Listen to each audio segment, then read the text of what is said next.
Nelson, un cargo como el tuyo, si existiera, ¿hubiera podido parar estas cosas? ¿Se paran estas cosas habiendo una institución? No. Pues este es el gran dilema que hay en América Latina, ¿no? O sea, la institucionalidad se está desagregando, porque si uno ve lo que está pasando en Bolivia, ¿no? ¿No hay Secretaría de Derechos Humanos en Bolivia? Y sí, pero fue desmontada de alguna manera, ¿no? Lo mismo hay un organismo de derechos humanos muy fuerte. Claro, ahora es distinto desde el Ejecutivo, que es el rol que yo tengo, digamos, a lo que puede ser una Defensoría del Pueblo, que puede tener una relativa autonomía, o lo que es hoy las instituciones nacionales de derechos humanos. De hecho, en Chile, ante la represión que hoy se está viviendo, la institucionalidad de derechos humanos, es decir, que viene a ser como la institución nacional de derechos humanos acá en Uruguay, es la que hace informes, pero se sabe que persiguen a esas personas hoy, ¿no? Es decir, a los que están haciendo los informes, y les prohíben que hablen a la gente con ellos, o a los efectivos militares no pueden tomar contacto. Por tanto, creo que una institucionalidad como la que yo hoy, la que estoy en la Secretaría de Derechos Humanos, solo es viable cuando hay una estructura democrática que permite llevar adelante la efectivización de los derechos.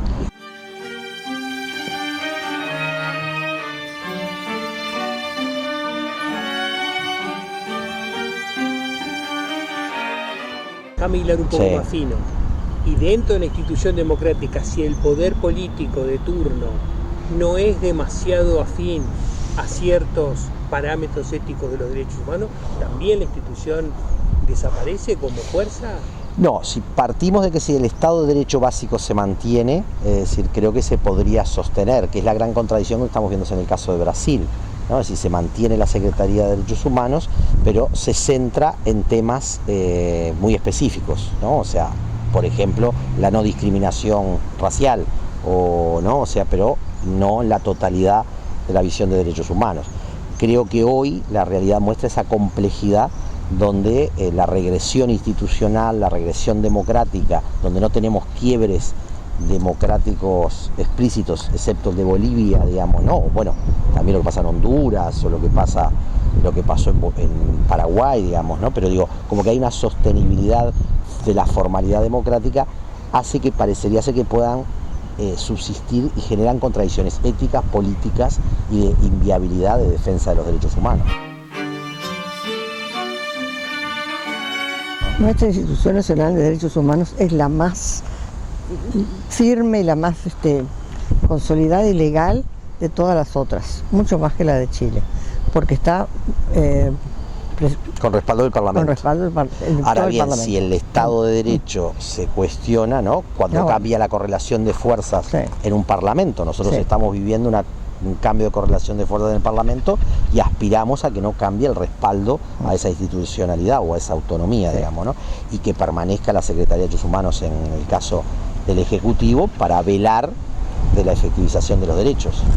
Y cuando estuviste al frente de un organismo internacional, supranacional, cuando tenés violaciones, ¿qué grado de fuerza tiene esa institucionalidad internacional? ¿Pudiste hacer algo? Bueno, yo tenía el acceso a las cárceles porque la Cruz Roja Internacional, que es el cometido que tiene de visitar las cárceles, me informaba si había algún extranjero que estaba detenido, y entonces yo iba y pedía el permiso al Ministerio del Interior, me llamaba Montero Marx, le pedía el permiso y me daba para que yo fuera a Tres Álamos, que era el lugar donde estaban los presos políticos. No así Cuatro Álamos, que era el lugar oculto, ahí no sé. Pero en Tres Álamos yo podía visitarlo y podía reasentarlo, porque no se podía quedar en Chile. El reasentamiento significa buscar un país que pudiera recibirlo. ¿De eso te ocupaste? Sí. ¿En Chile? En Chile. Y en Argentina también. En Argentina también. En todas partes. Y también en Centroamérica. ¿En qué años estuviste en esa actividad? Mira, yo estuve en Chile hasta el 70. Y el 70, me acuerdo que fue más o menos cuando yo estaba en Costa Rica, que cubríamos 11 países de la región. El 24 de marzo mataron a Monseñor Romero. Yo acababa de estar en El Salvador. No había estado con él, pero estuve con Monseñor Rosa Chávez, que era el segundo que estaba con él. En el 80. En el 80. En el 80 yo me fui para Centroamérica y estuve 3 años en Centroamérica cubriendo 11 países. estaba en México también. Fui, por ejemplo, a El Salvador, Guatemala, Haití, todos esos países. Cuba, otra isla, no importa.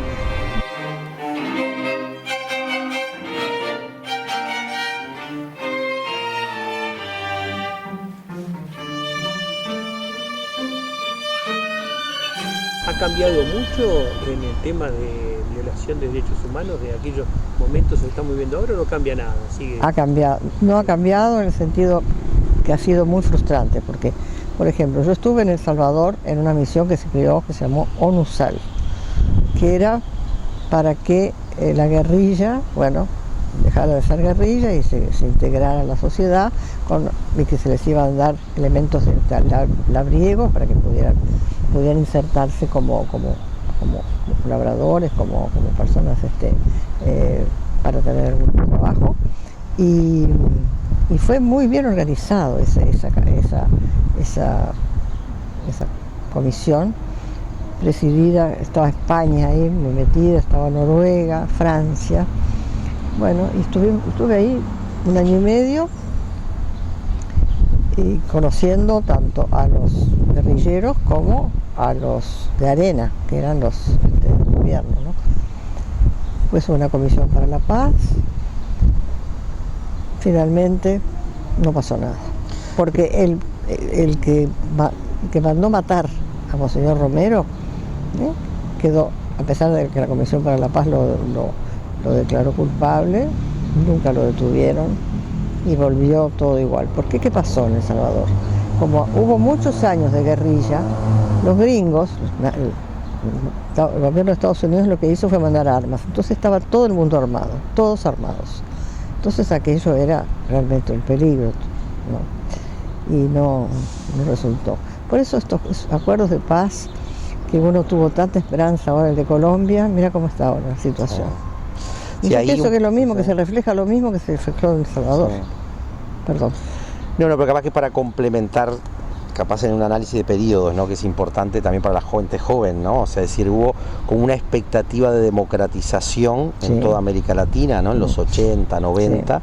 Luego vino un fenómeno económico neoliberal, de desestructuración, pero que mantenía cierto nivel de instituciones democráticas, y a esto tuvo la respuesta de los gobiernos progresistas en América Latina, digamos, que son los que entraron en su ocaso en los últimos 3-4 años, digamos.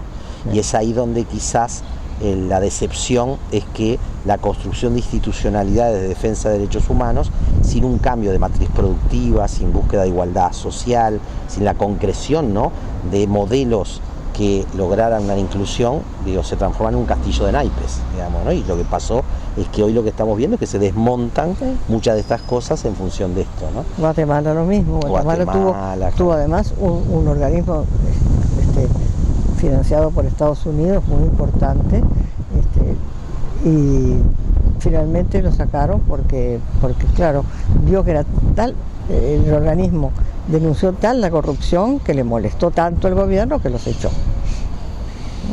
Sí, ese fenómeno, ¿no?, que se fueron retroalimentando, ¿no? Sí. O sea, por un lado, la intencionalidad de la institucionalidad interamericana de derechos humanos, de la ONU, de los organismos internacionales, de la cooperación internacional, que buscaron todo esto, pero fue muy endeble porque los fenómenos de narcotráfico, de desestructuración económica y neoliberalismo, de corrupción, deterioraron a tal punto las sociedades que impactaron negativamente también en la propia estructura de los gobiernos progresistas, digamos, ¿no? Porque lo que vivió Brasil, Argentina, muestran esto, con el tema de que quizás ahora estamos viviendo otro fenómeno, y es que es el desfonde. Cuidado que se cayó esto. Quizás el desfonde de la propia visión neoliberal en Chile.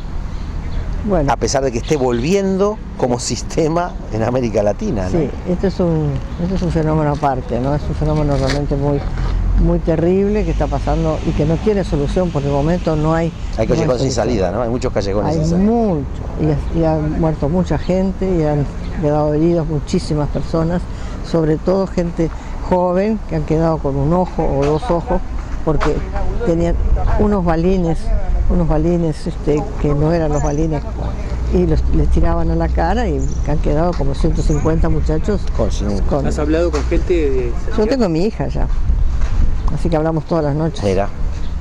Así que sigo absolutamente día a día todo lo que está pasando en Chile. Sí, yo quiero compartir en este contexto de que un chileno psicólogo vino por Uruguay, porque él estudió psicología acá en Uruguay, siendo exiliado, se recibió de psicólogo, vuelve a Chile y ahora está viviendo nuevamente la represión, tiene cédula uruguaya y vino a pedirme, o sea que tener contactos en Uruguay, fruto de que pueden ser desaparecidos nuevamente. Ellos están como acompañando el movimiento social, de explosión social que hay, tratando de buscar cómo se canaliza, cómo logra capacidad de organización y la presión brutal de los carabineros explícitos de que pueden volver a desaparecer. Sí. ¿No? Eso es Pero hay un movimiento brutal, ¿no? fuerte como para una constituyente y para que haya una votación. Sí, sí. Vamos a ver si eso resulta finalmente. Hay gente que es muy escéptica, pero bueno, algo hay que hacer porque así no puede seguir.